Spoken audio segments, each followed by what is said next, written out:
Um, you know, this situation that is demonstrated by the video clip of a brother and his sister trying to have a discussion when mom falls and is in the hospital is very typical these days of the kind of dispute that I see in my own practice and have for years seen, so that I can see that it's a growing thing. Mm-hmm. And it's not just true of the for reasons of demographics, that people are getting older, but it is, I think, a perfect way to demonstrate a whole lot of issues that come up.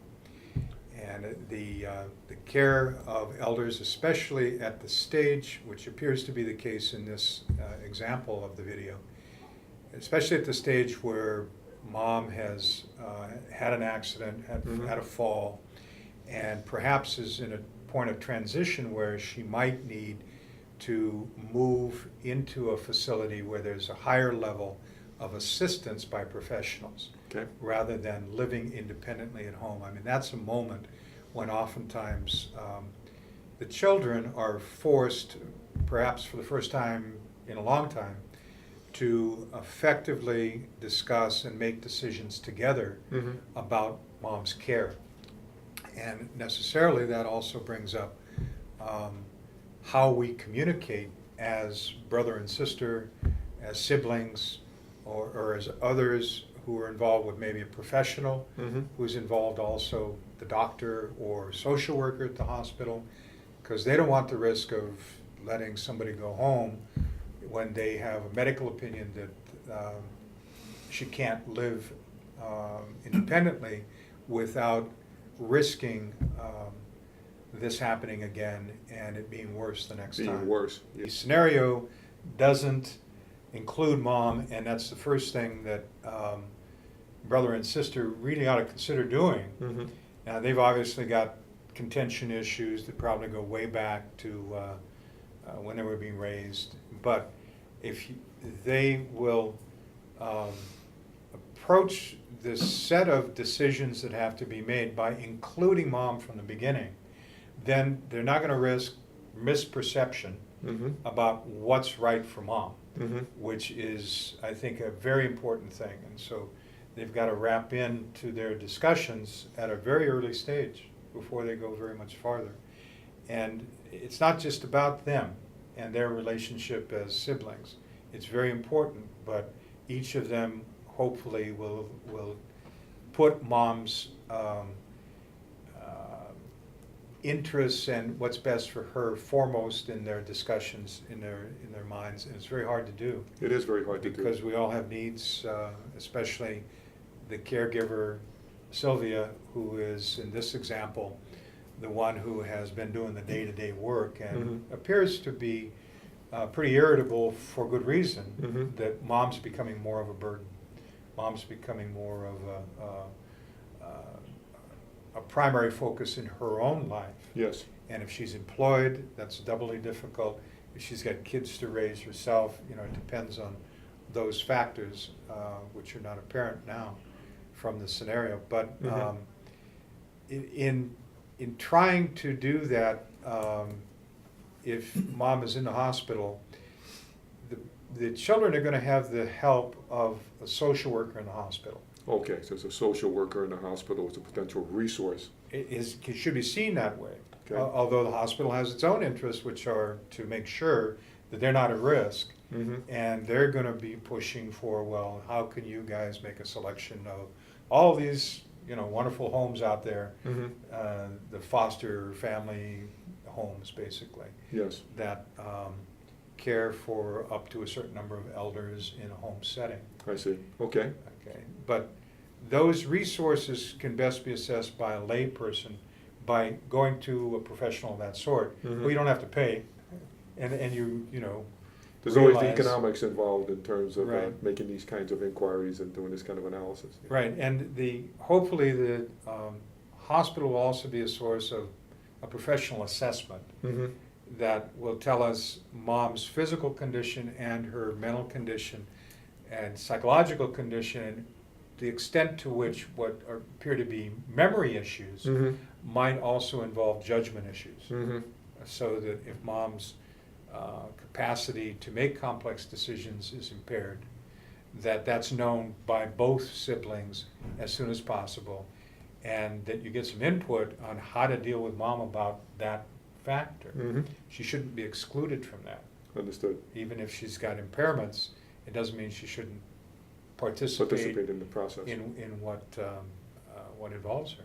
Usually when you're thrown into this situation, it's something that has developed without there being any good planning. Yes. Okay, Yes. from the standpoint of the leader, where you'd expect the leadership to come from, and that's the elder The other person. person themselves. Okay, so take our brother and sister in this situation. There are issues about whether she took advantage by buying the Peggy Hopper painting for $10,000 Mhm. when, brother thinks that she's got designs on Peggy Hopper painting, Yeah. okay? Yeah. Or at least she's wasting mom's money that ought to be used in a better manner, Mhm. okay? Now, that's probably the result of having an unclear set of powers. And she mentioned that, he said it was okay if she ran everything. Yeah. But you can bet your bottom dollar that that's probably not written up in any clear, legally enforceable agreement. Yeah. Okay? Even if mom gave a power of attorney, those things, the way they're processed is usually quite general Mhm. and it doesn't really specify what happens in this situation where she goes out and buys a $10,000 Yeah. painting because mom likes the colors. Mhm. Okay, and what does that have to do with Sylvia's assessment of mom's dementia, or Mhm. or at least increasingly serious memory loss? Yeah. Okay, I Yeah. mean, is she in a position to be saying, well, mom loves it, and therefore what I did was great? Yeah, it's a bit contrary to, Well, yeah. we buy our own BS sometimes, okay? And that may be happening for her, and also, brother comes in like, he's the kamikaze arrived to sweep things out, Mhm. And I think that's really not a respectful approach, but, he's got concerns. Yes. Is mom being cared for correctly? Did sister somehow contribute to the risk of mom falling in the Mhm. first place? There's a blame game going on there. Yeah, blame game. Okay, if each of them can talk about these things more effectively, then they're going to get past this. Okay. He's got a list that he's just rolling through, Mhm. and whatever she says, he's in a mood at the moment Mhm. to just say, well, that's defensive, and she's just hiding something from me. But those are issues that have to be addressed. Who is going to manage mom's money? Mhm. Okay, So the who financial aspects of it, yeah. has there been mom's declaration in some written form that's helpful, even if it's just a letter Mhm. to one or the other of them, Yeah. not to mention a will or something of that sort, Okay. as to how she would like things to be. Mhm. A lot of people have strong feelings that they don't want to live on life support, okay? So making those kind of decisions in advance, or at least knowing what the elder person feels about it, Mhm. and their deep-seated beliefs, Mhm. that what the Hawaiians call manao, Mhm. is carried out, Yeah. is communicated and then carried out by the children. And a lot of these things that, we lawyers think of in terms of, is there a writing, it really ought to be asked in terms of, well, has the elder expressed what she wants Mhm. under certain circumstances? It's not it's not at all clear from the scenario, but let's assume that mom is in an early stage of dementia and is not really valuing accurately or assessing accurately how to use her money, or how to authorize or okay Sylvia, her daughter, to use her money. And perhaps, you know, what's behind that defensiveness that you see from her is not just that Bro is acting bad, but also that she's got something to hide. Mm-hmm. Now, that raises a pretty interesting set of questions. I mean, under Hawaii's law, which is one of the leading progressive sets of laws in the nation on this issue, elder abuse is defined as not just intentionally taking advantage of somebody, I mean, intentionally hurting somebody, Yeah. but also taking advantage of their resources. Mm-hmm. And so it includes financial exploitation, Mm-hmm. and it can also include neglect Mm-hmm. by the person who's in the role of the caregiver. And one of the things I do, in addition to being a mediator, is I have a contract with the state to be a hearings officer for elder abuse cases, Mm-hmm. which has to do with whether or not a person, if they're found by the Adult Protective Services, are going to be listed on a statewide registry as a perp, as a perpetrator of abuse or neglect. Really? Yes. Wow. And That is progressive. yes, and the law has been for the last 4 years that those who have a good suspicion, Mm-hmm. well-founded factual belief, Mm-hmm. and who are in the financial industry, bank tellers, Mm-hmm. have a duty to report to the Adult Protective Services when there's an indication of financial exploitation. Wow. Okay, now a lot of people don't realize this, a lot of mediators don't know this, so if you actually, you know, are involved in a mediation where that comes to your attention, I mean, say that brother in a separate session during the mediation tells me as a mediator, I can prove Mm-hmm. that my sister has been pocketing the money, not just buying something that Yeah. mom really, you know, Loves, yeah. loves, or, you know, loves because there's nice color in it or whatever, but is, you know, gilding her own nest, Yeah. buying something for her own personal use and that kind of thing. And you got mom not able to remember anything like that. Question arises, you know, how to handle that from the standpoint of being the referee. Yeah, Okay. yeah, yeah. And I raise the issue because it's not real clear what you need to do. Let's assume then that you don't have, the plans are not there. The person, the mom or dad, can't take care of themselves, and you need to safeguard the care and all those other elements. Their assets and resources. Yes. Okay. What do you do, Chuck? Well, there are planners, there are attorneys. Hawaii has actually been developing pretty extensive elder law resources. You've got a pamphlet there, Chuck's very familiar with these. Mm-hmm. It's not that hard to find, look in state agencies, call information services, call an attorney's office or a financial planner or any of those people. There are resources out there that specialize in this area. Mm-hmm. What I think the best of them really try to do is to bring the stakeholders, the family members who are affected by the decisions, and the Mhm. property and the assets and the care and the person and the relationship, bring those people together to the extent possible. Mhm. In person, those that can be there, by phone or Skype or something if they Yeah. can, to try and engage in a collaborative group decision-making process Mm-hmm. so that the interests are taken into account and the planning is done, Mhm. anticipating issues before you get to them to the extent possible. If you're starting to see the red flags, it's kind of like what you'd want to have if you were in any other group. Yeah. If somebody senses, wait a minute, there's a disconnect, there's a problem, something is going in a Yeah. less than healthy direction here, that they can flag it and invoke this group communication and decision-making process. You Mhm. almost want to have mediation available to the family as a resource, and anybody in the family. Mm-hmm. And I'm not sure exactly how you do that, other than getting, instead of just having wills and trusts, actually having family elder planning agreements. Yes. Where all of those who choose and want to be involved and are to be affected are part of that agreement. Mm-hmm. And the person's intentions and wishes, the elders, are a part of that, but they're not necessarily all of it, and they're not necessarily the final word on what gets done or decided. Okay.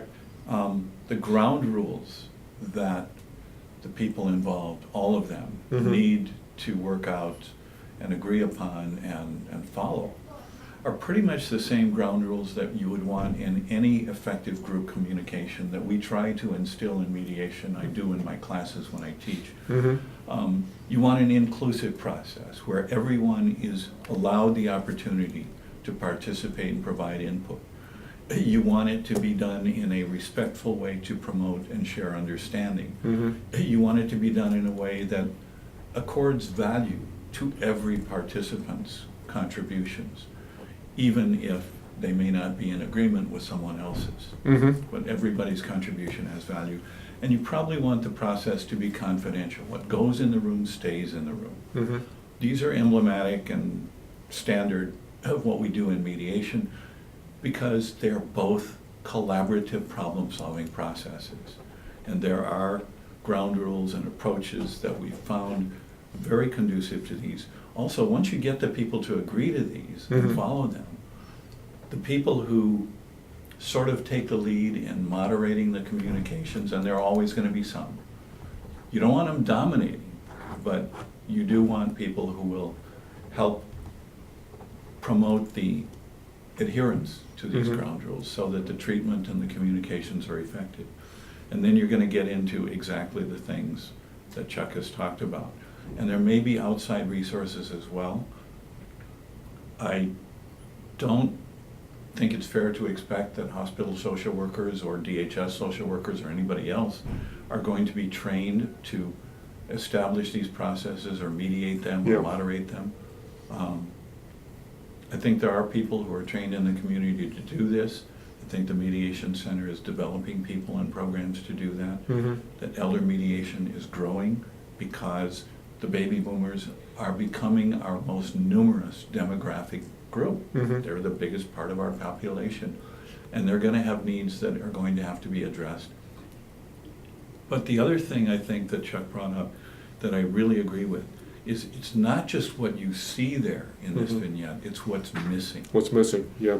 Hey, these disconnects between the brother and the sister, you can tell by the way they start their communication. They are not comfortable with each other. Mhm. There is some competitiveness there. There is not a sense that either one has treated the other with respect and understanding and support Mhm. that they would like to have. They're starting off from a pretty competitive, pretty adversarial kind of communication here. And as the old African proverb goes, conflict only begets conflict. Mm-hmm. We need people to understand that connecting with that which is positive Mm-hmm. is the key place to go and stay. And if that's mom's best interests, Mm-hmm. then let's get them there. That, okay, the purpose of this communication with all these ground rules is going to be to get the information on and understand what really is in mom's best interest, to see what the resources are and see how we might put them together in a way Mm-hmm. that's fair to everyone and to mom Mm-hmm. in trying to serve those interests. Understood. In many cultures, including many in Hawaii, the best interests of the family as a whole do take and should take priority. The best And they- interest of the family versus the wishes of the elder. They may not be the same. May not be the same. Okay. Ideally, They are. Yeah. they coalesce. In reality, maybe yes, maybe no, and maybe somebody in the family doesn't think they do. Okay. There will also be people in the family who believe that they deserve special attention to their interests and their needs, either because they spent more time Yeah. or care for the parent, or because they need more and the others are already independent and self-supporting. Whatever the reason is, you're going to have individual perspectives that they feel entitle them Mhm. to certain things Mhm. and certain input and decision-making control. There are others who are going to feel like, hey, it should just be split equally. Yeah, equal. Everybody's Yeah. the same. It doesn't matter if you've been successful, unsuccessful, whether you're in the 47% or not. Mm-hmm. There may be, and in many cultures there need to be Mm-hmm. provisions for and attention to the future generations, the children and the grandchildren. Mm-hmm. How does what we do impact and serve their best interests? And the cohesiveness of the family as a whole, as a unit, Mhm. by doing that.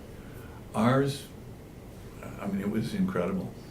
Every single member of our family believes more than anything that the best thing that could ever be said about any of us Mhm. is we are our mother's child, our grandmother's grandchild, Mhm. our great-grandmother's grandchild. Mhm. We honor her spirit. So I think we're all coming back to the same place. We want a result that honors the family as a whole, Okay. ideally consistently with the intention and wishes of the elder, Mm-hmm. but those two may need to be balanced, and there may be special needs that also need to be considered and balanced. Mm-hmm. I think what Chuck has brought up and you brought up that are really critical, the more we can anticipate and do that in advance, Mhm. recognizing that will change. And we need to be ready to adapt to that change. Mhm. We can set something up that is perfect at the time it's set up, but 5 or 10 or 20 years later, when that person passes, situations and needs and priorities may be different. Yes. We need to be adaptable to that. Yeah. Wills and trusts, even if they're there, and they're often not, even if they're there, they may not have that flexibility. Yeah.